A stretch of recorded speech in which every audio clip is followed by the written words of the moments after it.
नमस्कार, मी राजेंद्र हुंजे. न्यूजरूम चर्चामध्ये तुमचं सगळ्यांचं स्वागत. आज न्यूजरूम चर्चामध्ये मुंबई काँग्रेसचे अध्यक्ष संजय निरुपम आपल्यासोबत आहेत. मुंबई काँग्रेसमधल्या एकूण सगळ्या हालचाली, महापालिका निवडणुकीतले सगळे रागरंग आपण त्यांना विचारणार आहोत. आज त्यांचा वाढदिवस आहे, त्यामुळे प्रश्न विचारण्याआधी तुम्हाला वाढदिवसाच्या शुभेच्छा. प्रश्नांची बाकी सगळी सरबत्ती तर होईलच, पण त्यापूर्वी संजय निरुपम यांच्याविषयी आपण थोडक्यात जाणून घेऊ. मुंबई काँग्रेसचे अध्यक्ष. पालिका निवडणुकीत त्यांच्या कार्यपद्धतीवर प्रश्नचिन्ह निर्माण झाल्यानं पक्षश्रेष्ठींना निरीक्षक पाठवून त्यांना समज द्यावी लागली. खरं तर संजय निरुपम हे नेहमीच सडेतोड भाषणबाजी, आरोप प्रत्यारोपांना तात्काळ उत्तर देणारा नेता अशी त्यांची ख्याती आहे. राजकारणात प्रवेश होण्यापूर्वी ते पत्रकारितेत होते. दोपहर का सामनाचं त्यांनी सक्षमपणे काम पार पाडलं. लेखणी आणि वाणी याच्या जोरावर ते मातोश्रीच्या एकदम गळ्यातला ताईत बनले. मराठी माणसासाठी लढणाऱ्या शिवसेनेनं मग या शिलेदाराला थेट राज्यसभेत पाठवलं. तिथंही त्यांनी शिवसेनेचा आवाज बुलंद ठेवला. पण शिवसेना भाजप युतीच्या काळात त्यांचं प्रमोद महाजनांशी काही पटलं नाही. त्या काळात महाजनांचं पक्षात जसं वजन होतं तसंच मातोश्री सोबतही तेवढंच सख्य होतं. त्यामुळेच निरुपम यांनी महाजनांच्या विरोधात कितीही आरडाओरडा केला तरी महाजनांच्या विरोधात मातोश्री गप्प राहिली. शेवटी त्यांना शिवसेना सोडावी लागली. त्यानंतर काही काळ विजनवासात जावं लागणारे निरुपम यांचा पिंड गप्प बसणाऱ्या नेत्याचा नव्हता. त्यांनी छटपूजेचा इव्हेंट मुंबईत मोठ्या प्रमाणात सुरू केला. त्यातून पुढे ते मुंबईतल्या बिहारी लोकांचा नेता म्हणूनही उदयाला आले. त्याचा फायदा घेत त्यांनी आपल्या दिल्लीतल्या कनेक्शनचा वापर केला आणि काँग्रेसमध्ये एंट्री केली. मूळ पत्रकारितेतून आल्यानं मीडियात कसं राहायचं हे तंत्र त्यांना नव्यानं शिकावं लागलं नाही. मातोश्रीच्या विरोधात जी भाषा निरुपम वापरतात ती कितपत रुचणारी आहे. कामतांसारख्या नेत्यांच्या विरोधात जे निरुपम बोलतात ते किती दिवस चालेल. सत्तेचा पत्ता नाही आणि बंडाच्या तुतार्या मुंबईत किती काळ वाजणार. मुंबई जिंकता आली नाही तर निरुपम यांचं राज्य खालसा होणार का, अशा सगळ्या प्रश्नांची उत्तरं आजच्या न्यूजरूम चर्चेत निरुपम देतील अशी अपेक्षा करूया. त्यामुळे या सगळ्या प्रश्नांच्या सोबत आता आपण चर्चेला सुरुवात करूया. Mahesh sir, बंदार sir. चर्चा तर सुरूच झालेली आहे. तुम्ही पाहिलं की काय अपेक्षा आहेत तुमच्याकडून. साधारणतः ज्या पद्धतीने तुमचा राजकीय आलेख बदलत गेला, पत्रकारिता ते शिवसेनेतून शिवसेनेचे खासदार आणि आता काँग्रेसचे मुंबईचे प्रदेशाध्यक्ष म्हणून तुम्ही निवडणुकीला सामोरे जात आहात. तर ही जी स्वतःला सतत बातमीमध्ये ठेवणं आणि सतत चर्चेत राहणं हे तुम्हाला कसं जमतं? नाही, मी स्वतः काही असा करत नाही की चर्चामध्ये यायला पाहिजे यासाठी काहीतरी आम्ही करतो, असा नाही आहे. मी शेवटी एक काम करणारा माणूस, खूप काम करतो, प्रत्येक विषयावर काम करतो. 24/7 ॲक्टिव्ह पॉलिटिशियन आहोत. तुम्ही सांगितलं की सतत बदल झाला माझ्या करिअरमध्ये, पुढे आता बदल नाही होईल हा मी तुम्हाला एक वचन देऊ शकतो. शेवटी काँग्रेसमध्ये मला खूप आनंद आहे.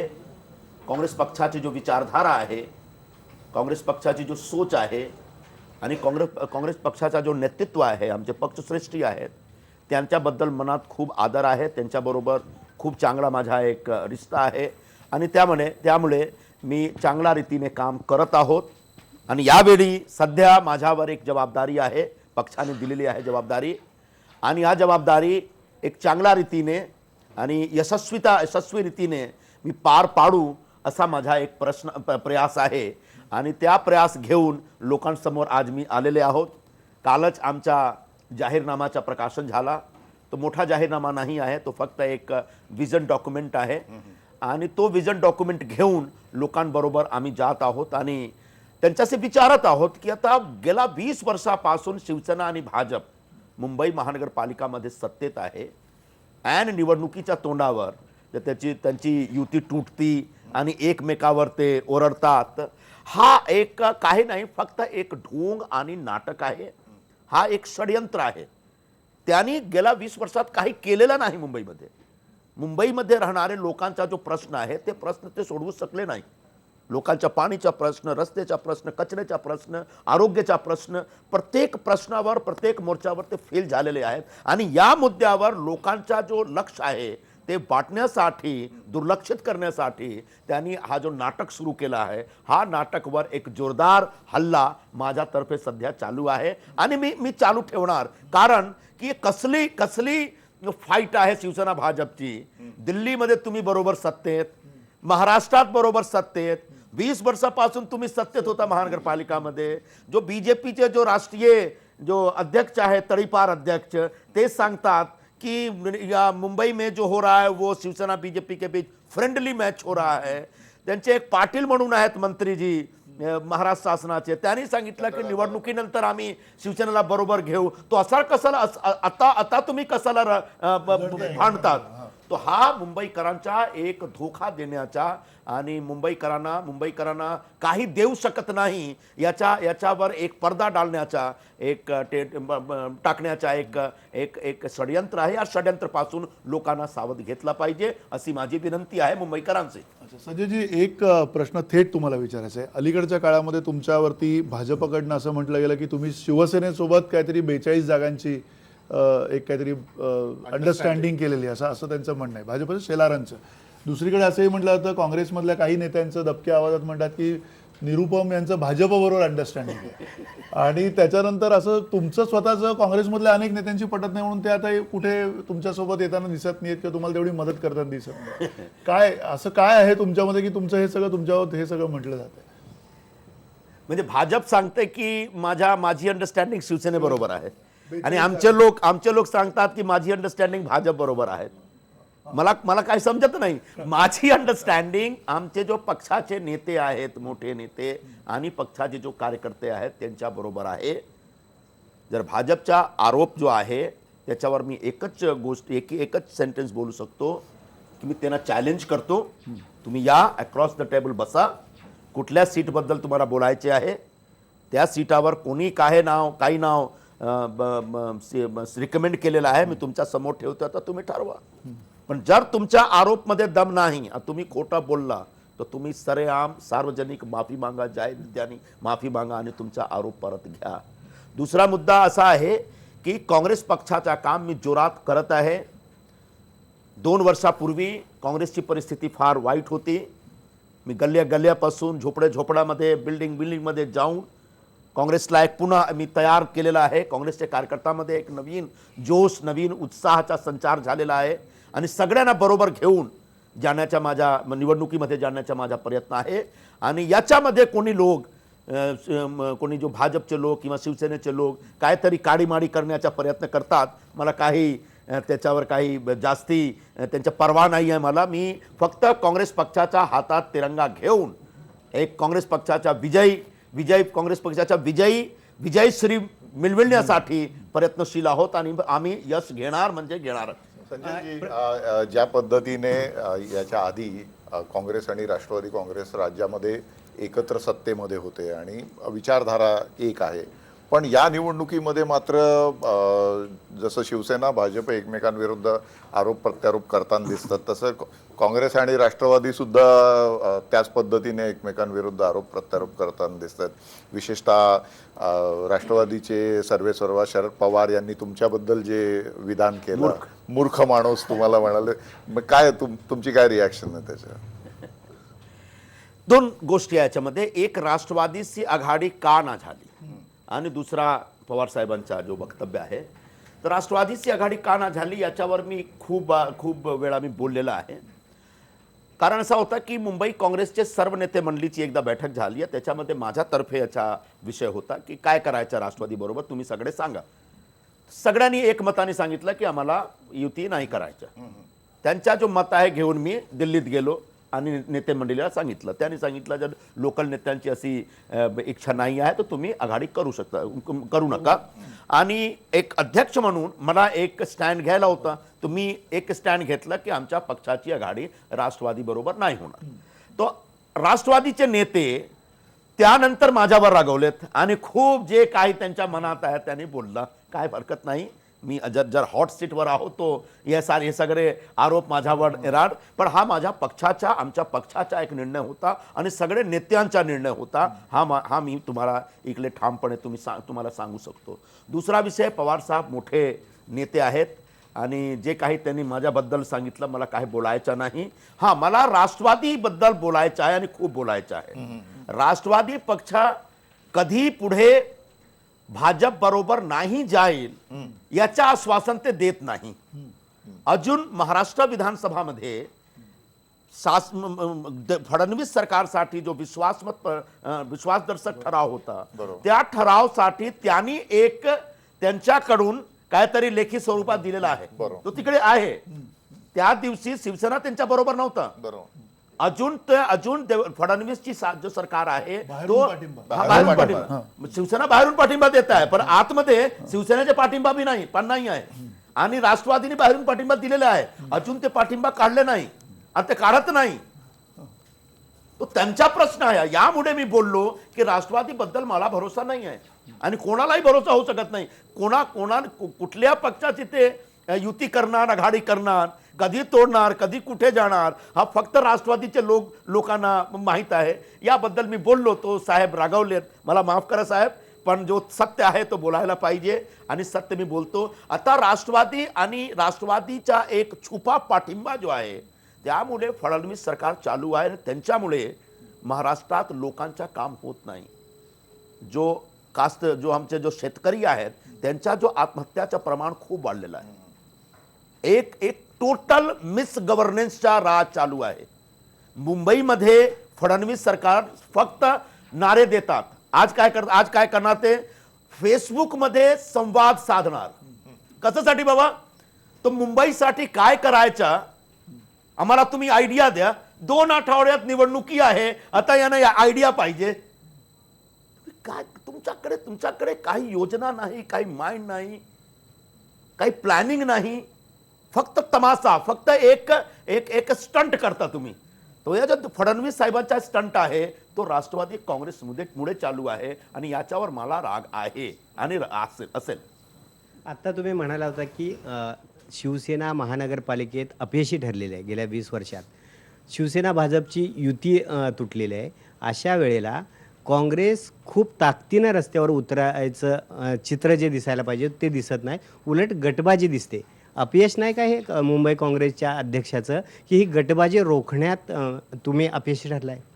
नाही, जास्ती मोठ्या प्रमाणात नाही आहे. प्रत्येक पक्षामध्ये वेगवेगळे नेते असतात, त्यांच्यामध्ये थोडाफार होतो. भाजपमध्ये पण आहे, शिवसेनामध्ये तर जोरदार बंडाली झाली, आता झाली, तर सगळे ते बघतात. तो आमच्याकडे पण जास्ती नाही आहे. पण कालच आमच्या जाहीरनामाचा प्रकाशन झाला आणि त्या दिवशी कालच स्टेजवर आम्ही सगळे मंचकावर होतो. मी होतो, मिलिंद देवडा होते, प्रिया दत्त होती, फिर एकनाथ गायकवाड साहेब होते, मोहन प्रकाश जी आले होते, ढेर सारे आमदार होते, सगळे जिल्हाध्यक्ष होते, लोक होते.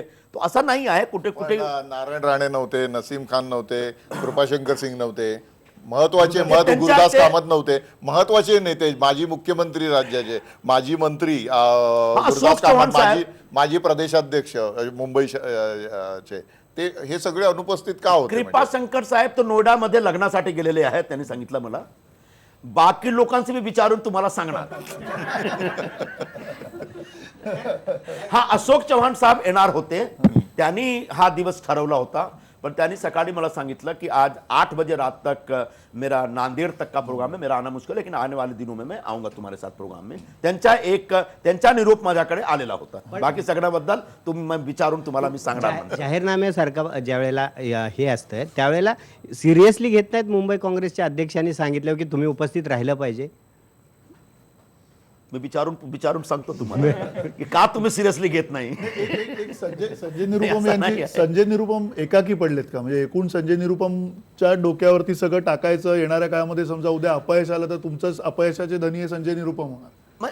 पुन्हा एकदा सांगतो मी, कालच जाहीरनामाचं प्रकाशन झाला आणि तिकडे संजय निरुपम बरोबर मिलिंद देवडा होते, प्रिया दत्त होती, गायकवाड साहेब होते, सगळे आमदार होते, सगळे जिल्हाध्यक्ष होते, तरी तुम्ही सांगता की संजय निरुपम एकाकी पडले, तो जाऊ द्या आता एकाकी राहू द्या. असं असतो पण तुम्ही निवडणुकीच्या. एकाकी लढणार आहात. नाही, मी तो लढवय्या आहे ना, मी तो लढणार म्हणजे लढणार, आणि मी लढणारच. ही निवडणुकी काँग्रेस पक्षाला यश आणून देणार. किती जागा मिळणार काँग्रेसला? 100 पेक्षा जास्त जागा मिळणार. आणि अशी आमच्याकडे असा सर्वे येत आहे, कारण शिवसेना भाजपमध्ये जो मत विभागणी होत आहे तो भयंकर रीत्याने होत आहे. एक वर्टिकल डिव्हिजन आहे त्यांच्या वोटमध्ये, आणि ते जो नाटक करत आहेत ना त्याच्यावर पण मुंबईकर फार रागावलेले आहेत. त्यांना असं दिसत आहे की ते सगळे बरोबर बसून सत्तेमध्ये राहतात आणि या निवडणुकीच्या तोंडावर ते एकमेकाच्या विरोधात लढतात.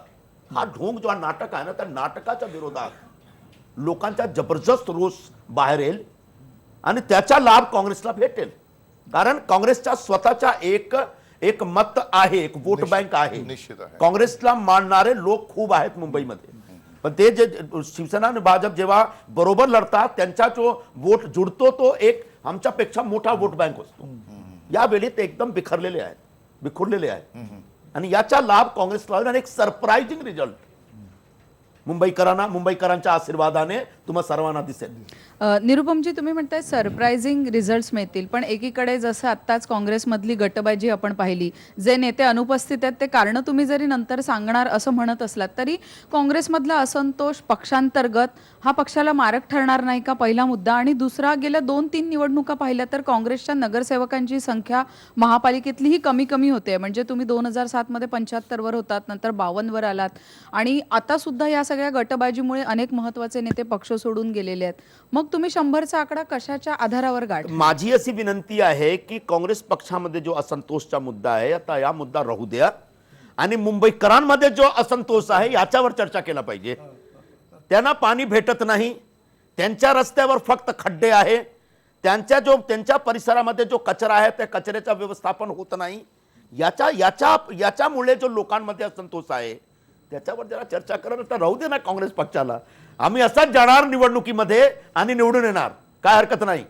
पण लोकांच्या प्रश्नावर चर्चा झाली पाहिजे, तो चर्चा होत नाही. जाणून बुजून शिवसेना भाजपचे लोक जो लोकांचा त्रास आहे, लोकांची प्रॉब्लेम आहे, लोकांचा कष्ट आहे त्याच्यावर ते चर्चा होऊ देत नाही. ते आपसात भांडतात आणि त्याच्यावर पूर्ण मीडियामध्ये अटेन्शन येतो. तो आता तुम्ही पण त्यांच्या ट्रॅपमध्ये येऊ नका. काय केलं त्यांनी शिवसेना भाजपने मुंबईकरांसाठी याच्यावर एक रेग्युलर कॅम्पेन सुरू झाला पाहिजे. मीडिया ट्रॅपमध्ये कधीच येत नाही. तुम्ही मीडियाचे प्रतिनिधी आहात, त्यामुळे तुम्ही आमचेच आहात. मीडिया ट्रॅपमध्ये नाही. पण ज्या पद्धतीने विधिमंडळामध्ये काँग्रेसकडून या सरकारवर, शिवसेना भाजप युती सरकारवर हल्लाबोल व्हायला पाहिजे, तो होताना दिसत नाही. राज्यातील जनतेचे प्रश्न जसे तुम्ही आता म्हणाला मुंबईतले आहेत तेवढेच राज्यातील जनतेचे प्रश्न आहेत. यावर काँग्रेस विरोधी पक्षाच्या भूमिकेतच दिसत नाही. आज शिवसेनेने तुमची जागा घेतलेली आहे. काँग्रेस आणि राष्ट्रवादी पक्ष विरोधकाच्या भूमिकेत नाहीये. भाजप सत्ताधारी आणि त्यांच्या शेजारी सत्तेत बसणारा शिवसेना हा आता विरोधी पक्ष म्हणून उदयाला आलेला दिसतो. प्रत्येक निवडणुकीच्या वेळेस तसं घडताना दिसतंय. असं नाही आहे. विधिमंडळात पण आमचे जो नेते मंडळी आहेत ते बोलतात आणि शासनाचे कारभारवर खूप टीका करतात आणि खूप चांगल्या रीतीने ते विरोधी पक्ष म्हणून ते त्यांची भूमिका बजावतात तिकडे, असा मला असा दिसतो.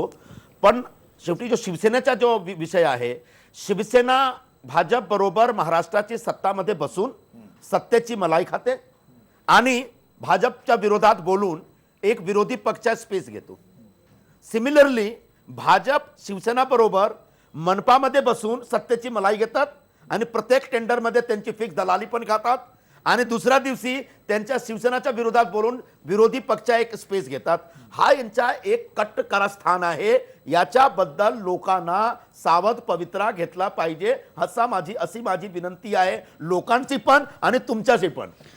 याच मुद्द्याला जोडून महापालिकेत सुद्धा काँग्रेस विरोधी पक्ष म्हणून तितका सक्रिय दिसला नाही. आपल्या विरोधी पक्षांनी सुद्धा पक्ष बदललेला आहे आणि त्यांच्या कामगिरीचं अनालिसिस केलं तर ते तसं सुमार दिसतं. मग महापालिकेत काँग्रेस हा विरोधी पक्ष म्हणून 5 वर्षात तितका सक्षम दिसलाच नाही. विरोधी पक्ष नेत्याने पक्ष बदलला यामुळे त्याला काढला होता ना. मला असं वाटलं होतं की ते जाणार तर त्याला जाऊ द्या. पण मुंबई महानगरपालिकामध्ये जे काही घोटाळे उघड झालेले आहेत त्यांच्या ते सगळे घोटाळा आणि भ्रष्ट कारभाराचा उघड करण्यामध्ये काँग्रेस पक्षाचा एक जोर होता. तुम्ही सांगणार की भाजपचे खासदारांनी माफिया, भ्रष्टाचारच्या माफिया, मातोश्रीमध्ये राहणारे लोक, त्यांचे नातेवाईक, त्यांचे स्वीय सहाय्यक यांच्याबद्दल बोलला. असा असतो, आम्ही विरोधी पक्ष म्हणून जेव्हा बोलतो तुम्हाला दिसत नाही, पण ते दोघे सहकारी आहेत, ते दोघे बरोबर काम करतात आणि त्यांच्यामध्ये जर भांडण होतो तो मीडियामध्ये फ्लॅश होतो. पण सगळे घोटाळेचा जो एक उघडपणे सगळे घोटाळेचा जो एक एक्सपोज करण्याचा जो काम आहे खूप वेळा काँग्रेस पक्षातर्फे झालेले आहे. तुम्ही तुमचे जो कॉर्पोरेशन कव्हर करणारे रिपोर्टर आहेत त्यांच्याशी तुम्ही बोलून घ्या. हा, भाजपने पण बोलून घेतात, तोच मी बोलतो ना. भाजप त्यांच्या बरोबर बसून त्यांच्या विरोधात बोलते, शिवसेना त्यांच्या बरोबर बसून त्यांच्या विरोधात बोलते. तर हे जो एकमेकाने हा जो त्यांचा एक प्रकार चालू आहे तो एक एक एक एक जाणून बुजून वेल प्लॅन्ड स्ट्रॅटेजी आहे. या स्ट्रॅटेजी बद्दल थोडा एक सावधानी घेतला पाहिजे. संजय निरुपम सोबतची ही चर्चा आपण अशी सुरू ठेवणार आहोत. काही प्रश्न अजूनही आहेत, पण वेळ ब्रेकची झाली. एक छोटासा ब्रेक घेऊ आणि ब्रेक नंतर परत येऊ.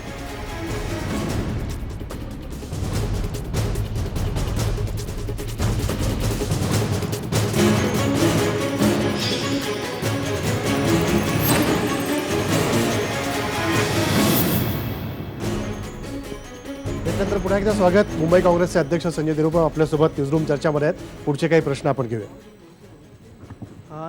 निरुपम साहेब, याच कार्यक्रमात काही दिवसांपूर्वी नारायण राणे साहेब आले होते.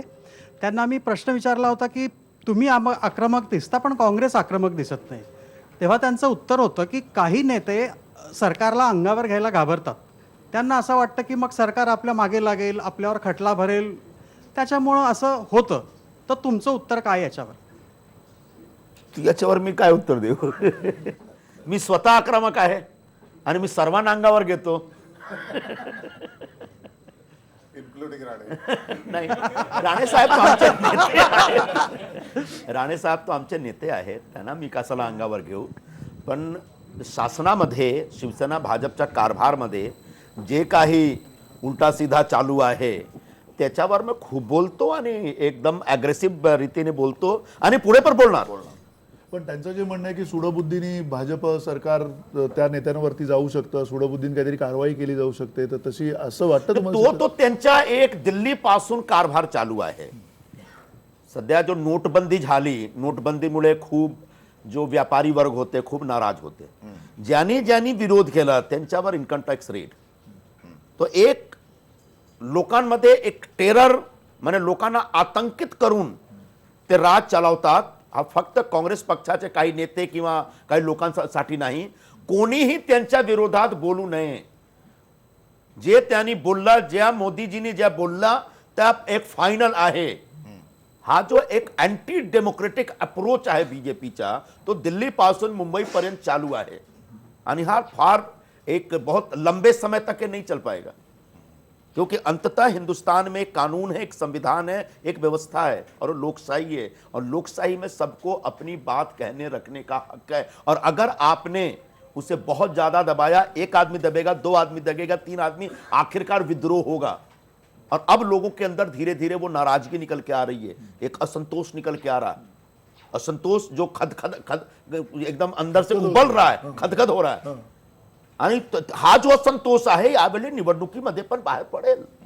त्या नोटबंदीचा मुद्दा आहे, बीएमसीचा जो कारभार आहे. अभी तुम्हाला मी एक दोन गोष्टी सांगतो. प्रत्येक वर्षी मुंबईमध्ये 3,500 कोटी ते खर्च करतात रस्त्यावर, तरीही एवढे खड्डे रस्त्यावर दिसते का? प्रत्येक वर्षी 2300 कोटी ते खर्च करतात मुंबईचे हॉस्पिटलवर, मनपावाले. कुठल्याही हॉस्पिटल असं नाही ज्याच्यावर तुम्हाला भरोसा होईल, आम्ही जाऊ शकतो.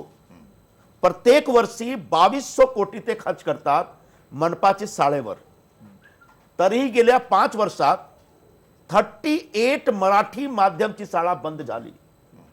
मराठी माध्यमची शाळाचे 40,000 स्टुडंट गेल्या 5 वर्षात सोडून गेलेत.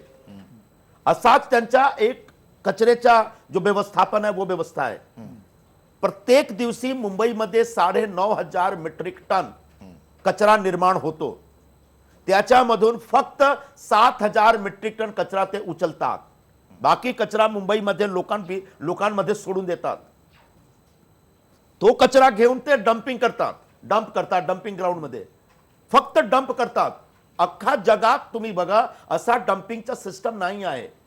कचऱ्याचा एक सेग्रिगेशन असतो, ट्रीटमेंट असतो. त्या कचऱ्यापासून ते वीज निर्मिती करतात, गॅस निर्मिती करतात, खत निर्मिती करतात. गेल्या 20 वर्षामध्ये मुंबई कॉर्पोरेशनने, शिवसेना भाजपने एकही असा प्रकल्प आणला नाही. ते करू शकले नाही. तो पाणीच्या मुद्द्यावर, स्कूलच्या मुद्द्यावर, आरोग्याच्या मुद्द्यावर, रस्त्याच्या मुद्द्यावर, कचऱ्याच्या मुद्द्यावर, हर मोर्चावर, प्रत्येक मोर्चावर शिवसेना भाजप एकदम फेल झालेले. याच्यावर एक जबरदस्त असंतोष आहे. आणि याच्यावर नोटबंदीचा एक नवीन जो एक राक्षस आमच्या समोर आलेला आहे. हे बघा तुम्ही, मुंबईमध्ये 25 लाख लोक बेरोजगार झालेले आहेत गेल्या 2 महिन्यात. छोटे छोटे जो उद्योगधंदे आहेत ते ऑलमोस्ट सगळे बंद झालेले आहेत. लोक स्वतःचा पैसा बँकाकडून काढू शकत नाही स्वतःच्या इच्छेनुसार. अशी व्यवस्था अख्खा जगात फक्त हिंदुस्थानमध्ये त्यांनी केला. कोणी केला? मोदीजीने केला. कशाला केला? कालाधन आणण्यासाठी. कालाधन आला का? जाली नोट रोखण्यासाठी. जाली नोट थांबली का? आतंकवाद का कमर तोड़ दूंगा. आतंकवादीकडे नवीन रुपये आहे, 2,000 रुपयाचा नोट आहे. तो एक मनमानी, निरंकुश और एक डिक्टेटरशिप वाला अप्रोच लेके पूरा कारभार चल रहा है. और ये धीरे धीरे लोगों के मन में, धीरे धीरे लोगों को समझ में आने लगा है. कोई भी सरकार जब बहुत बड़े मैंडेट के साथ आती है तो उसके प्रति असंतोष पैदा होने में थोड़ा वक्त लगता है. लेकिन 3 साल का वक्त बहुत बड़ा वक्त होता है और अब धीरे धीरे निकल के आ रहा है. और उसका असर अगर पंजाब और गोवा के चुनाव में है, यूपी के चुनाव में है, तो थोड़ा सा मुंबई महानगर पालिका के चुनाव में भी होगा, ऐसा मेरा विश्वास बनता है. आधी तर तुमचं खूप अभिनंदन आणि कौतुक सुद्धा, कारण आज तुम्ही खूप सलग आणि खूप चांगलं मराठी बोलता. त्यामुळे दुसरीकडे पण त्याच्याशीच जोडून असा प्रश्न आहे की मुंबई महानगरपालिकेमध्ये जेव्हा तुम्ही अध्यक्ष झालात त्यानंतर मुंबई महानगरपालिकेचा विरोधी पक्षनेता तुम्ही बदललात. देवेंद्र आंबेडकरांवरून तुम्ही प्रवीण छेडा यांना बनवला. त्यावरून तुमच्यावर एक आरोप होतो की तुम्ही मराठी विरोधी आहात किंवा तुम्ही जे हिंदी भाषी आहेत त्यांना जास्ती प्रमोट करतात. यावेळची जर आपण उमेदवारांची यादी बघितली त्यामध्ये सुद्धा हिंदी भाषी जी लोक आहेत त्यांची संख्या इतर पक्षांच्या तुलनेत जास्ती आहे. दुसरा आणखी तुमच्यावर एक आरोप होतो की तुम्ही मुस्लिम विरोधी सुद्धा आहात. कारण निजामुद्दीन रायन जे तुमच्या मायनॉरिटी सेलचे अध्यक्ष होते त्यांनी सुद्धा राजीनामा दिला आणि राजीनामा देताना ते असं म्हणालेत की संजय निरुपम असं म्हणतात की जिथं कुठं आंदोलन होईल तिथं दाढीवाल्यांना पुढे येऊ देऊ नका.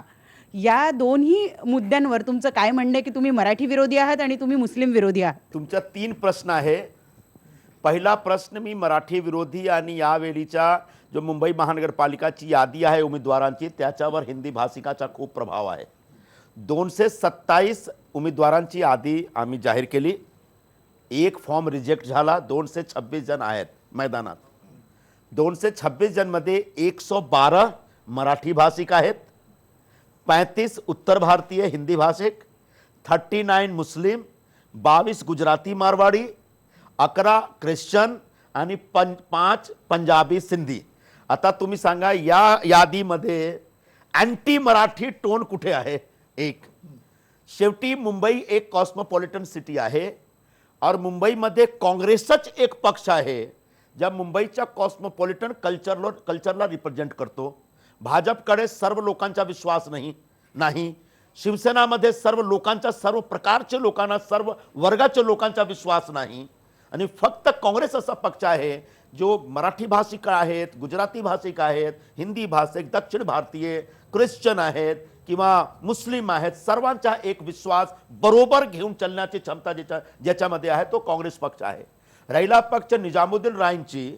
निजामुद्दीन रायन साहब उनके जो बेटे थे उसके लिए टिकट मांग रहे थे.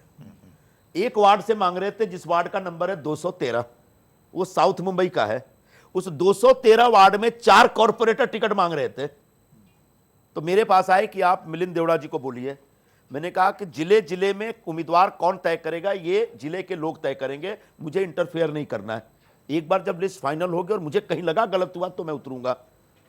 तो आप जाके देवड़ा जी से बात करिए। देवड़ा जी ने सीधे मना किया कि मैं 4 कॉर्पोरेटर में से किसके दूं, इस पजल में पड़ा हूं, इसमें तुम्हारे बेटे को कहां से दे सकता हूं मैं, तो मैं नहीं दूंगा।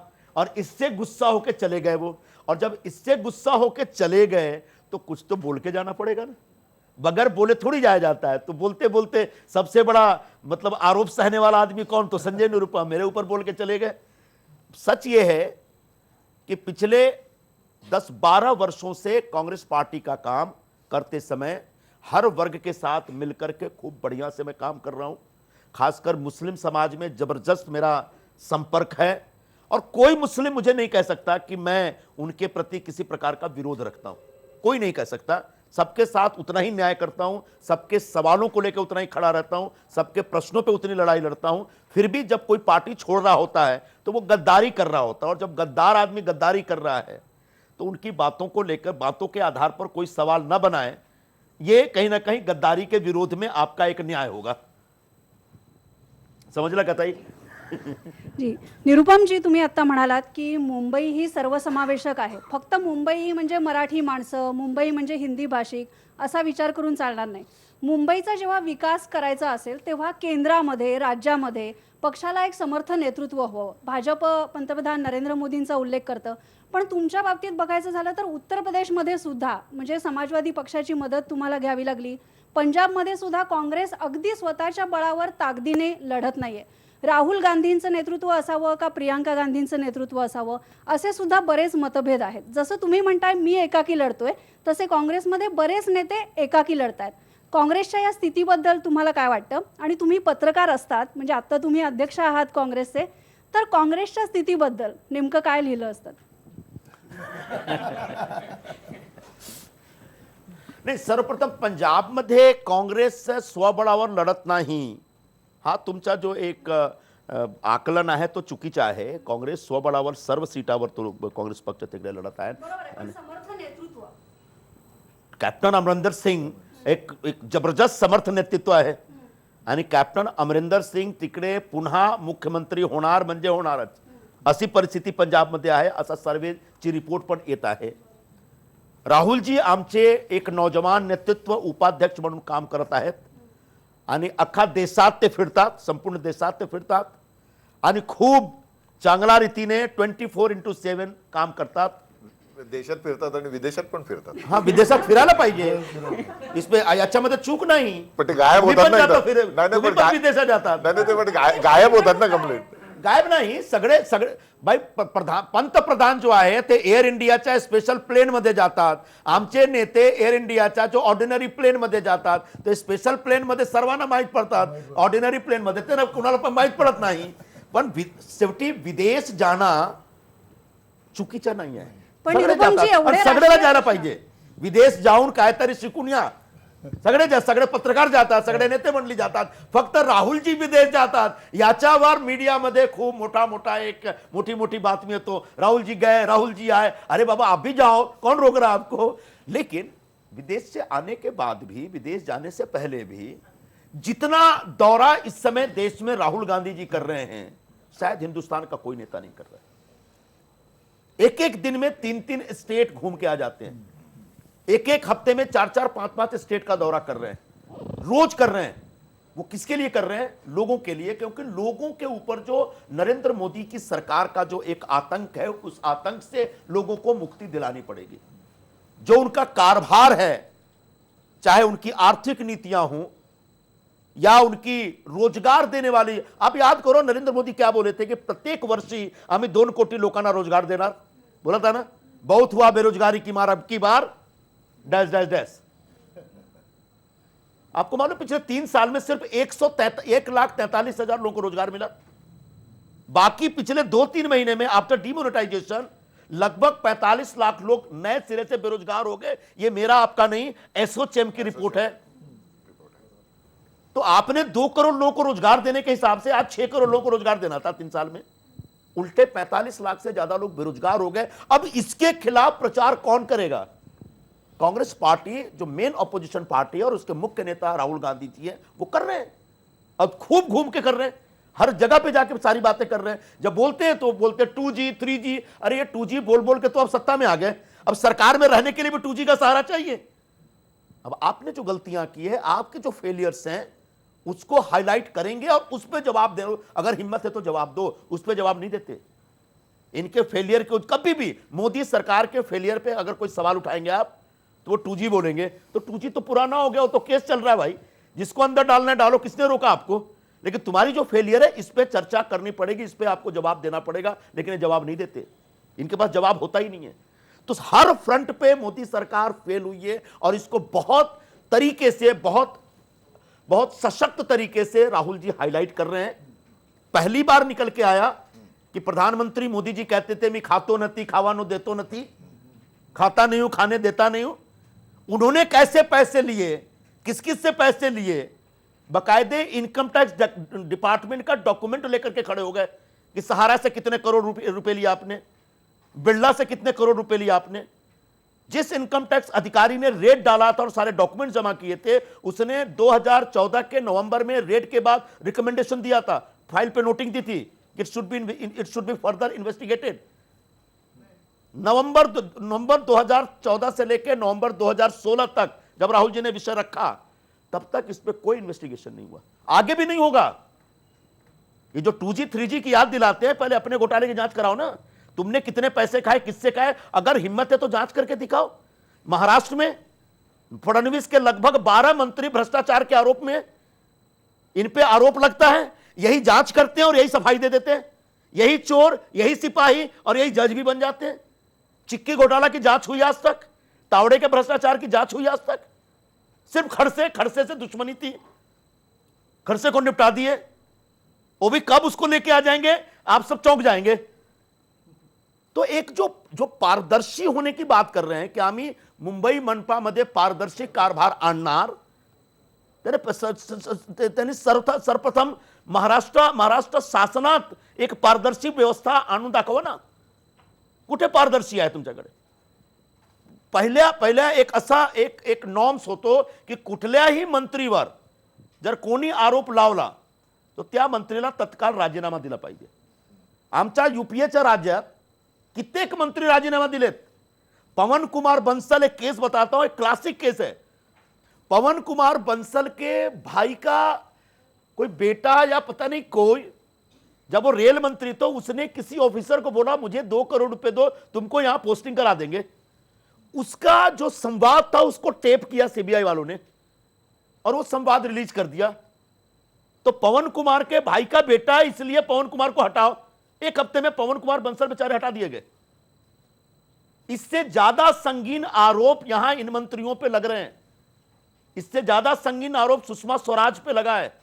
जो ललित मोदी फरार हुआ, जिसके लिए भारत सरकार ने स्टैंड लिया था कि ये ललित मोदी के सारे डॉक्यूमेंट्स, ट्रैवल डॉक्यूमेंट्स सीज होने चाहिए, he should not be allowed to move anywhere out of London. उसके लिए सुषमा स्वराज जी डायरेक्ट चिट्ठी लिखती हैं कि उसके सारे ट्रैवल डॉक्यूमेंट वापस दे दीजिए और उसको घूमने दीजिए। जब पकड़ी जाती हैं तो हमने बोली कि मानवीयता के नाते मैंने सहारा दिया था, और वो ललित मोदी पूरी दुनिया घूम रहा है। जिस विजय माल्या जैसे लोगों के लिए आप बड़ी बड़ी बात करते थे, वो आपकी आंख के सामने निकल जाता है। 36 बैग भर करके निकलता है एयरपोर्ट से, रेड कॉर्नर नोटिस थी उसके लिए। इसको कौन संभालेगा, कौन रोकेगा? जो आज की सरकार है उसको रोकना था, लेकिन रोक नहीं पाए। और जब ये सब सवाल हम उठाते हैं, बोले कांग्रेस वालों ने 2G किया था, हो गया साहब, अब 2G से आगे बढ़ो थोड़ा। अब विजय माल्या की बात बताओ, उसके ऊपर कोई जवाब नहीं, आज तक जवाब नहीं आया। ऐसे बहुत सारे प्रश्न हैं। तो जो पारदर्शी कारभार, त्याने भाजपचा एक नवीन एक शिगुफा आहे, जुमला आहे, आम्ही पारदर्शी कारभार देणार। त्यांच्या दिल्लीमध्ये जो सत्ता आहे आणि महाराष्ट्रात जो शासन आहे, त्याचा जो कामकाज आहे, कधीही कुठेही पारदर्शी नाही आहे। यामुळे मुंबई महानगरपालिकामध्ये पण पारदर्शी कारभार फक्त एक जुमला साबित होईल असा माझा आरोप आहे, असा माझा ठाम विश्वास आहे। हे आरोप प्रत्यारोप आता चालू राहणार आहेत, कारण प्रचार सभांमध्ये देखील ऐकायला मिळतील, तेच न्यूजरूममध्ये ऐकायला मिळतात। छोटासा ब्रेक घेऊ, ब्रेक नंतर अजून काही प्रश्न आणि त्याची उत्तरं।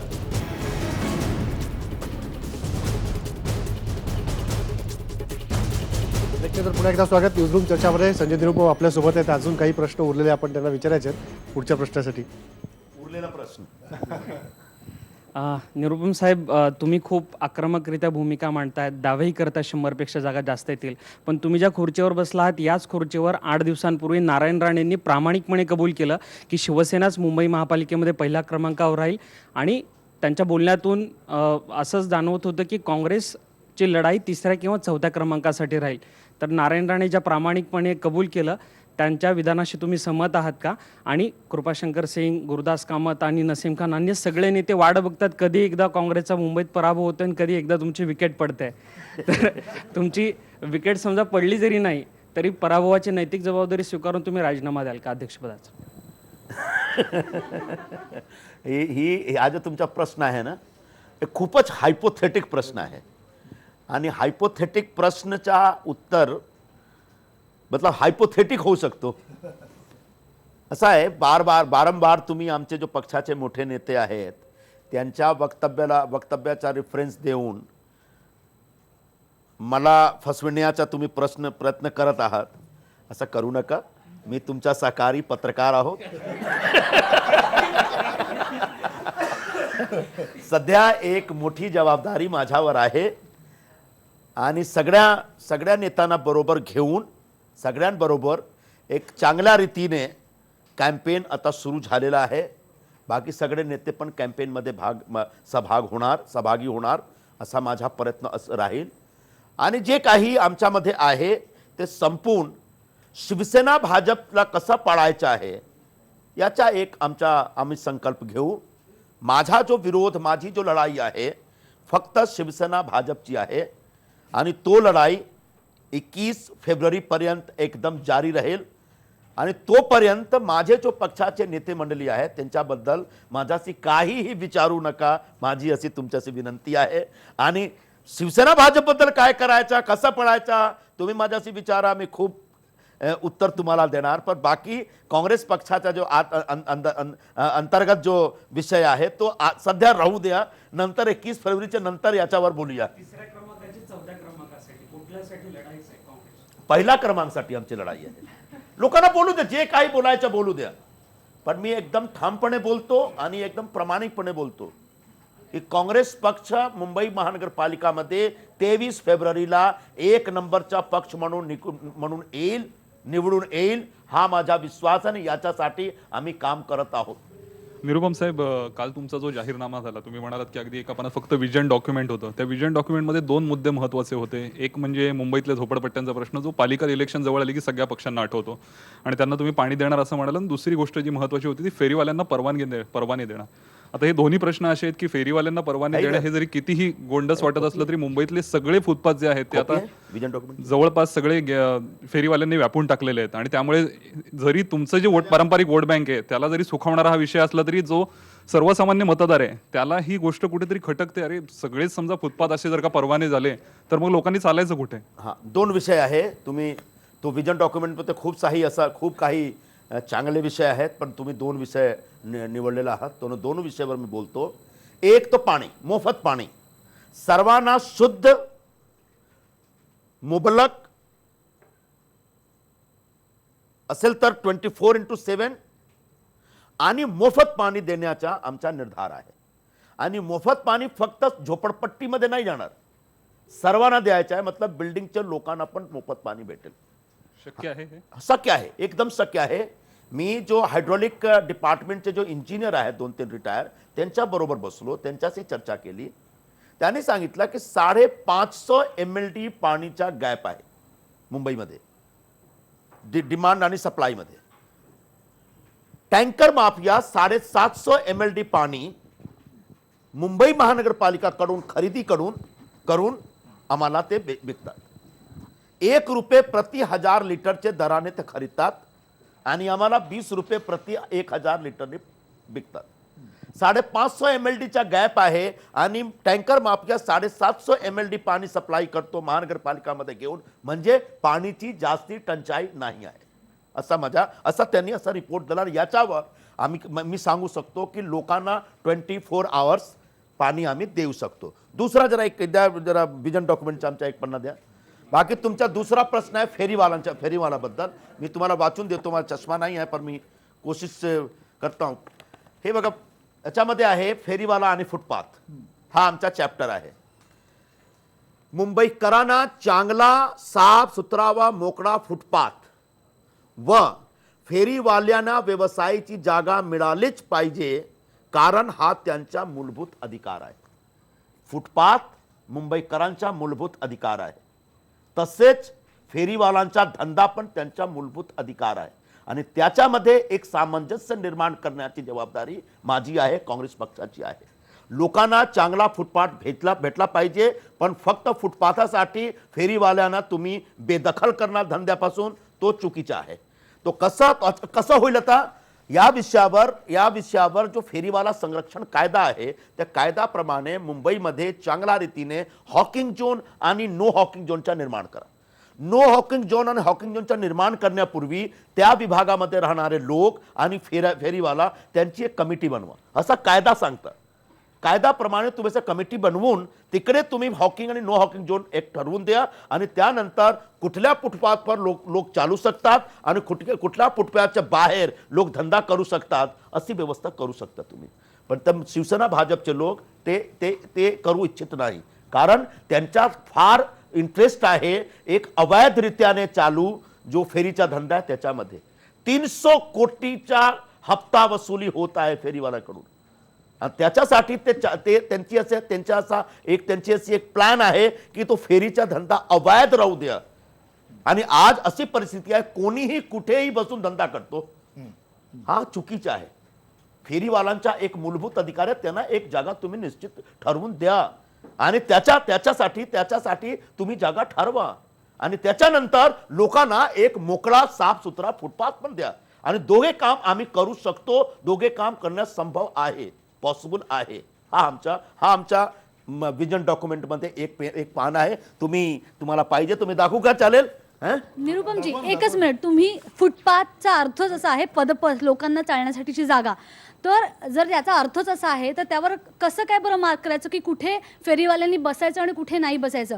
बरं, जर अशा काही मंड्या जरी उभ्या राहिल्या तरी फेरीवाले जात नाही. म्हणजे आपण लोअर पडेलचं सगळ्यात मोठं उदाहरण आहे की फेरीवाले हटत नाही.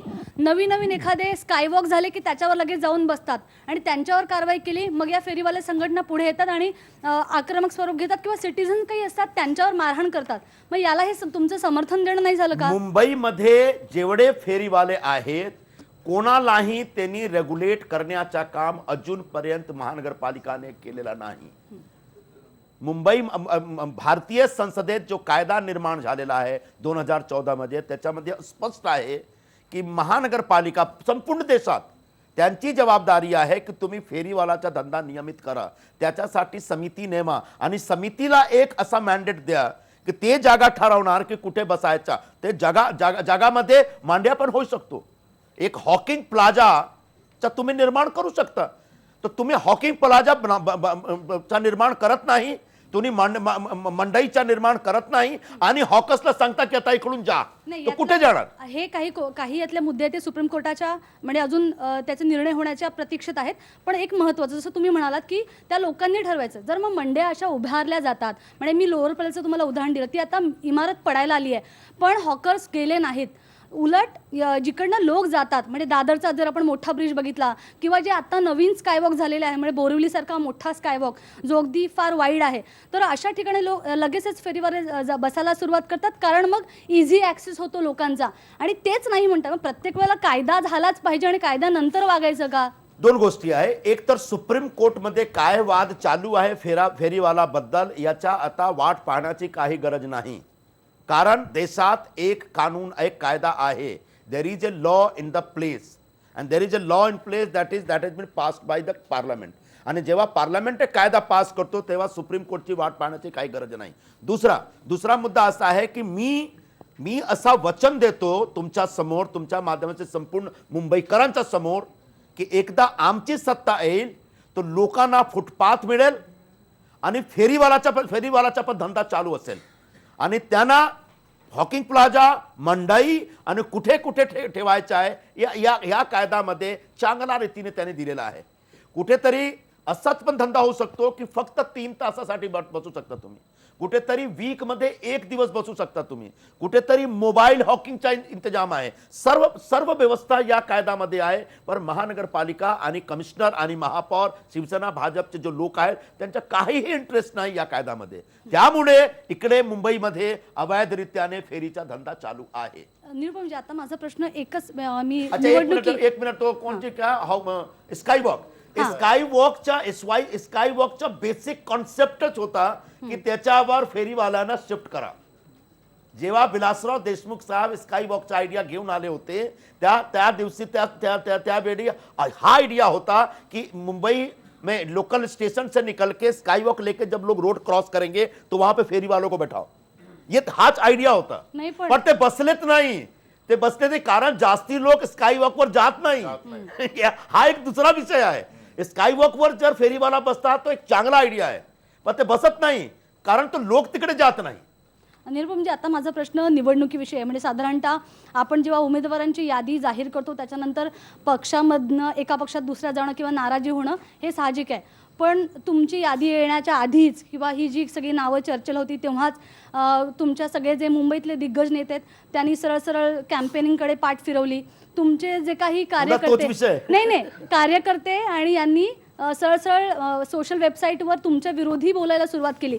तर तुम्ही असं नेमकं केलं काय की तुमच्या विरुद्ध एवढी मोठी खरं तर आग लागली आहे? असा असतो की एका वार्डामधून 10-15 लोक उमेदवारी मागतात आणि हा चुकीचा नाही आहे. प्रत्येक कार्यकर्त्याचा हक आहे की एवढा ॲम्बिशन त्याच्यामध्ये झालाच पाहिजे, राहिलाच पाहिजे की तो एक नगरसेवक बनण्याचा स्वप्न बघे. तो त्याच्यामध्ये एक असा एक ॲम्बिशन आहे की मला नगरसेवक व्हायचा. पण प्रत्येक वार्डातून जेव्हा 10-15 लोकांचं नाव आहे तो आम्ही देऊ शकत नाही सर्वांना, कोणी एकालाही देऊ शकत आहोत. तो एकाला नगरसेवकाचा तिकट उमेदवारी भेटतो, बाकी सगळे रागवतात. तो मी अध्यक्ष आहे, तो माझ्यावर सगळे ओरडतात. पण एक महत्त्वाची गोष्ट म्हणजे जर आपण बघितलं तर समजा शिवसेनेत किंवा आणखी इतर पक्षामध्ये बंडखोरी होते, पण इतकं उघड कुठल्या आपल्या पक्षाच्या नेत्याविषयी आणि मुंबईच्या अध्यक्षांविषयी असं बोललेलं, कारण सगळीकडे नाराजी असणार सगळ्या पक्षांमध्ये, पण फक्त काँग्रेसमध्येच एवढी मोठी नाराजी पूर्ण सोशल वेबसाईटवर फिरताना बघायला मिळते. तर असं का तुमच्याविषयी आम्ही जास्त डेमोक्रेटिक पार्टी आहोत? तुम्ही डेमोक्रॅटिक आहात असं म्हणताय, पण यालाच जोडून बाहेरच्यांशी जेव्हा सामना असतो तेव्हा एक वेळ शक्य होऊन जातं, पण जेव्हा घरातल्यांचीच भांडण करावं लागतं तर तेव्हा कुठेतरी अध्यक्ष म्हणून निवडणुकीची जबाबदारी सांभाळताना घुसमट होते का, की राजकारणात संवेदना बाजूला ठेवूनच हे सगळं हँडल करावं लागतं? नेमकं कसं काय? असं काही नाही. It's part of my job. You have to just handle it. नाही जास्ती मी मतलब एक सर्व नेत्यांना आदर मिळाला पाहिजे, सर्व नेत्यांना आत्मविश्वास घेतला पाहिजे. पण शेवटी जे काही जबाबदारी आहे ते त्या जबाबदारी निष्ठापूर्वक पार पाडण्याची जबाबदारी माझी आहे. तो याच्यावर मी फक्त आता एकच लक्ष घेऊन मी काम करतो. एक वेगळा प्रश्न, मगाशी तुम्ही आता हे जे सगळे प्रश्न येतात कुठेतरी संजय निरुपम खूप आत्मकेंद्रीय आहेत. म्हणजे शिवसेनेमध्ये तुम्हाला सगळं मिळालं त्या अर्थाने कुठल्याच व्यक्तीला मिळणार नाही इतक्या गोष्टी तुम्हाला त्यावेळेला शिवसेनेत मिळाल्या. खूप म्हणजे शीर्षस्थ नेते म्हणून शिवसेनेमध्ये तुमच्याकडे बघितलं जायचं. त्याच्यानंतर तुम्हाला मधल्या काळामध्ये शिवसेने आणि मातोश्रीवरती सुद्धा तुम्ही तेवढेच म्हणजे तिखे वार केलेले आहेत. तर हे सगळं जे आहे हे संजय निरुपम यांचा स्वभाव आहे की तुम्हाला असं वाटतं की नाही आपल्याला प्रोफेशनली या सगळ्या व्यवसायात जर राहायचं असेल, राजकारणात टिकायचं असेल तर हेच करावं लागतं? कारण मगाशी तुम्ही तुमच्याच पक्षातल्या बाहेर जाणाऱ्या लोकांना गद्दार शब्द वापरला. तुम्ही पण शिवसेनेबरोबर गद्दारी केलेली आहे त्या अर्थाने. हा माझ्यावर आरोप होता. जेव्हा मी शिवसेना सोडलो तेव्हा त्यांनी सांगितलं की गद्दारी केली. 2005 मध्ये मी शिवसेनेचा खासदार होतो, शिवसेनेचा उपनेते होतो, दोपहर का सामनाचे संपादक होतो आणि शिवसैनिक होतो. ही चारही पदावर मी होतो. मी बाळासाहेबांकडून जाऊन राजीनामा दिला आणि सांगितलं कि मैं चारों पद छोड़ रहा हूं. अब ये बताइए कि आखिरकार ये देश डेमोक्रेटिक है, हम सबको डेमोक्रेटिकली एक राइट मिला है. मुझे आपने सब कुछ दिया, मैं बोल रहा हूं मैं आपका सब कुछ वापस कर रहा हूं, मैं जा रहा हूं. क्या इतना हक भी किसी के पास नहीं है? मैं किनको गद्दार बोल रहा हूं? जो चुनाव के ठीक पहले इसलिए छोड़ के जा रहे कि उनको टिकट नहीं मिल रही है। जब मैं 2005 में गया तब कोई टिकट का झंझट नहीं था, मुझे राज्यसभा भी दोबारा दे देते हैं, लेकिन मैंने कहा कि मेरा मन नहीं लग रहा है यहां पे, मैं छोड़ के नहीं। अच्छा, ऐसा भी नहीं कि कांग्रेस वालों ने मुझे बहुत ज्यादा कुछ दे दिया, जाते जाते आओ जल्दी आओ जल्दी आओ, तुमको दे रहे, तुमको उम्मीदवारी दे रहे हैं, ऐसा कुछ नहीं हुआ। छोड़ के आराम से, तो आपने भी देखा ते विजनवास होते, आपने तुम्ही सांगितलं था, छोड़ के आराम से बैठ गया। उसके बाद में आके एक जीरो से मैंने कांग्रेस में काम शुरू किया। तो मुझे लगता है कि मेरा जो निर्णय था वो एक बड़ा सैद्धांतिक, वैचारिक और थोड़ा सा भावनात्मक निर्णय था। और यहां जो निर्णय है, जो अभी जिनके बारे में नहीं बोला, ये टिपिकली ऑपॉर्च्युनिस्टिक है। तुम्हाला संधी भेटत नाही, तुम्हाला उमेदवारी भेटत नाही, यामुळे तुम्ही पक्षाला त्याग करून तुम्ही दुसरा पक्षाची उमेदवारी घेऊन आता निवडणुकी लढता, हा एक चुकीचा निर्णय आहे। पत्रकार एकच बातमी वेगवेगळ्या अँगलने पण लिहू शकतो, तो बाजूने लिहितो, विरोधी पण लिहू शकतो। ती जी एक शैली असते ती तुमच्याकडे आहे। तुमच्या नंतर दुपारच्या सामनाचे जे संपादक झाले होते प्रेम शुक्ल, ते सेनेतून भाजपकडे गेले। आता तुमचं काँग्रेसमध्ये मन लागलेलं आहे, पण हे अशी परिस्थिती येईल का या निवडणुकीनंतर की तुमचं मन लागणार नाही आणि तुम्हाला सुद्धा भाजपचा वेध लागेल? नाही, पहिला तुम्ही सुरुवात केली, आम्ही प्रश्न विचारलाच नव्हता। आपलं काय तसं तुमची एक टिप्पणी होती एक की मन काय असं केलं आता पुणे पण बदलेल, असं काही नाही। मी तर सुरुवातीमध्ये तुम्हाला सांगितलं की काँग्रेस पक्ष एक जबरदस्त पक्ष आहे।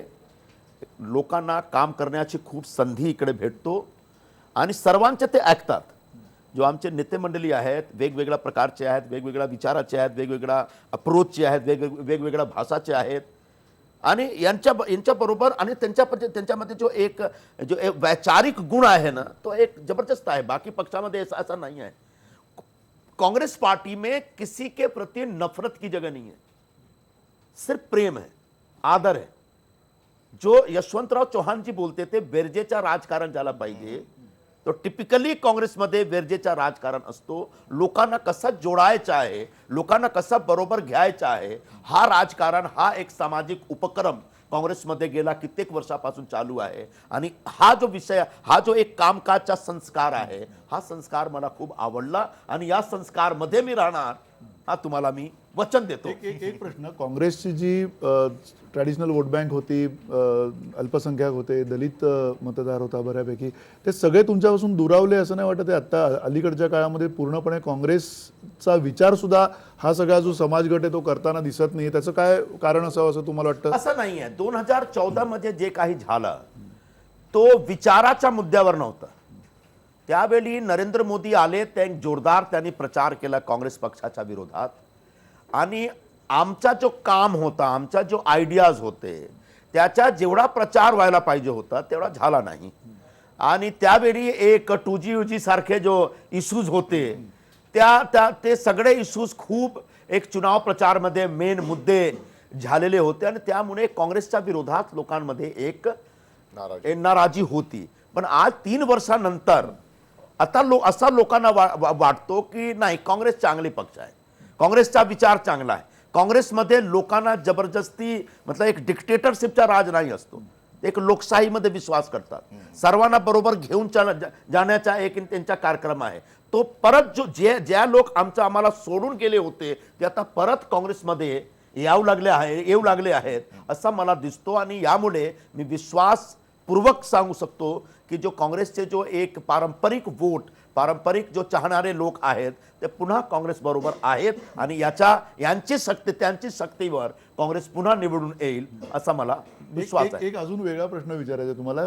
खरं तर कुठेतरी वाचलं होतं संजय निरुपम यांना एक बॉलिवूडमधलं अट्रॅक्शन होतं आणि बॉलिवूडच्या एक स्क्रिप्ट लिहायची होती तुम्हाला, चांगला हिट एखादा मूवी लिहायची, अशी एखादी काही स्क्रिप्ट आता तुम्ही राजकारणावरती वगैरे डोक्यात आहे लिखाणाची? पत्रकार म्हणून तुमची ती लिखाणाची अजून जी आवड असेल ती कुठेतरी येत असेल? बेसिकली ओरिजिनली मैं एक राइटर हूं और ये राइटर एक ऐसा प्रोफेशन है कि वो जीवन के आखिरी सांस तक रहता है इंसान। आगे लिखना है, बहुत कुछ लिखना है, लेकिन बॉलीवुड की स्क्रिप्ट लिखना ऐसा कुछ तय नहीं है। हाँ, बॉलीवुड की स्क्रिप्ट लिखी है मैंने, मेरी फिल्म रिलीज हुई, लोगों ने पूछा कौन सी फिल्म है, अगर मैंने कहा अगर आपको पता होता तो मैं यहां होता, अब तक मैं सलीम जावेद हो जाता। दो फिल्में लिखी, दोनों फ्लॉप हो गई। और आकर्षण होता है, सबको आकर्षण होता है, आप में से सबको आकर्षण होगा।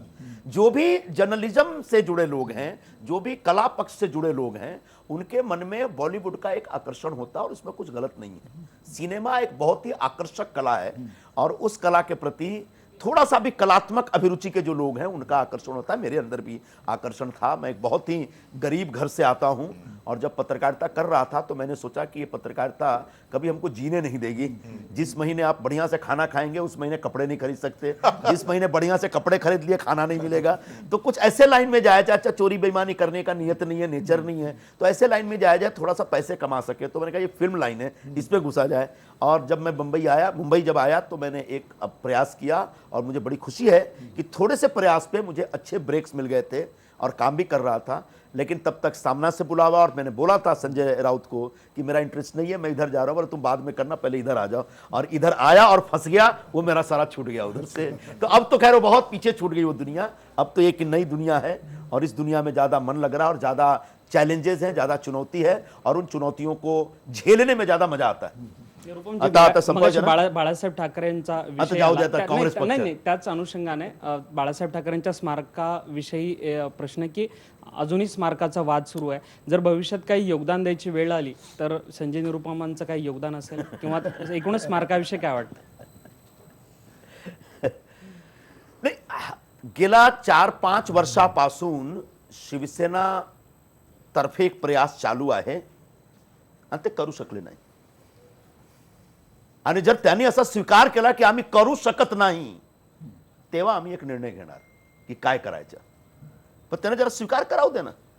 2012च्या त्याच्या पूर्वी त्यांनी सांगितलं होतं की वारकरी संप्रदायासाठी आम्ही भवन उभारणार मुंबईमध्ये. भवन आला नाही. 2017 मध्ये त्यांनी असा अनाउन्स केला की डबावालासाठी आम्ही भवन उभारणार आणि गेल्या 5 वर्षात त्या स्मारकसाठी एकही पाऊल पुढे ठेवू शकलेत नाही. त्यांचा फेलियर आहे. त्यांच्या जरा मुंबईकरांचा आणि शिवसैनिकांसमोर जाऊन असं सांगायला पाहिजे की आम्ही फेल झालो बाळासाहेबांच्या स्मारक उभारण्यामध्ये. तेव्हा त्यानंतर माझ्याशी हा प्रश्न विचारा आणि मी तुम्हाला उत्तर देणार. आज आता राहू द्या. सर, तुम्ही एकटे राजकारणी असे नेते आहात ज्यांनी बिग बॉसमध्ये सीझन 2 मध्ये गेला आणि त्या फर्स्ट वीकमधून तुम्ही म्हणजे एक्झिट झालात. तर त्या राजकारणामध्ये तुम्ही एवढे टिकला नाही जितके ह्या राजकारणामध्ये. म्हणजे काय तफावत आहे आणि काय लॉजिक आहे मग ते? हा, काय तफावत नाही आहे. ते त्यांनी त्यांच्या 3 महिन्याचा सीजन होता. 3 महिन्यासाठी त्यांनी माझ्याबरोबर कॉन्ट्रॅक्ट साईन केला होता. पण माझा दुर्भाग्य की एका आठवड्यात त्यांनी मला बाहेर पाडून दिला. हा, त्यांचा जो राजकारण आहे तो आमचा जो राजकारण आहे याच्यापेक्षा जास्ती कठीण आहे असा मला वाटतो. त्यामुळे त्यांनी एका आठवड्यात त्याने मला बाहेर केलं. काय नाही, चांगला झाला. काँग्रेसचा बिग बॉस कोण, प्रियंका गांधी की राहुल गांधी? नाही, असं आहे की हा अनावश्यक रीतीने तुम्ही एक वाद निर्माण करता. काँग्रेस पक्षाची अध्यक्षा आमची नेत्या श्रीमती सोनिया गांधीजी आहेत आणि उपाध्यक्ष श्री राहुल गांधीजी आहेत. तो हे सगळे बॉस आहेत. आणि प्रियंकाजी राहुलजीचा जो कामकाज असतो त्याच्यावर खूप ते मदत करतात, सहकार करतात. यूपी मध्ये जो पुरी एक संपूर्ण रणनीती जो ते स्ट्रॅटेजीचे जो काम चालू आहे त्याच्यामध्ये प्रियंकाजी खूप राहुलजीला मदत करतात. तो हा असा रीत्याने काम चालू आहे आणि याच्यावर आता तुम्ही शोधणार कोण बिग बॉस कोण स्मॉल बॉस. आता राहू द्या. काँग्रेस पक्षाचा आता कमबॅकचा काम सुरू झालेला आहे. आता आमचे दिवस येणार, आमचे चांगले दिवस येणार आणि येत आहेत. आणि भाजप आणि शिवसेनाचे चांगले दिवस आता संपणार अशी परिस्थिती मुंबई आणि अख्खा देशात चालू आहे. धन्यवाद संजय निरुपम. तुम्ही आलात आणि या सगळ्या प्रश्नांना दिलखुलास उत्तरं दिलीत. जसं सरळ थेट बोलता तशीच ही थेट उत्तरं होती. पण बिग बॉस कोण हे मात्र बोलायचं तुम्ही टाळलं. पण अप्रत्यक्ष संकेत प्रियंका राहुलजी आहेत. प्रियंका गांधीचे संकेत चालू नाही, बोललो मी. हरकत नाही. आपण बघूया की बिग बॉस नाही, मी तुम्हाला करेक्ट करून देतो. सोनियाजी आमचे नेते आहेत पण सध्या काँग्रेस पक्षाचा सर्व काम बघणारे आणि त्याच्यावर फायनल निर्णय घेणारे जो आमचे नेते आहेत तो राहुल गांधीजी आहेत. याच्यावर कुठल्या प्रकारचे कोणाच्याही मनात वाद नाही राहिला पाहिजे. Finally big boss Rahul Gandhi. Yes. त्यामुळे आपण Yes, there is no doubt. या चर्चेमध्ये आता इथेच आपण थांबणार आहोत, कारण या सगळ्या प्रश्नांच्या नंतर आता काँग्रेसची वाटचाल पुढे कशी होणार आहे 23 तारखेला आपल्याला निश्चितपणे कळेल. तुम्ही इथे आलात, सगळ्या प्रश्नांना उत्तर दिलीत, त्याबद्दल मनापासून आभार. Thank you. पहा फक्त IBN लोकमत. नमस्कार.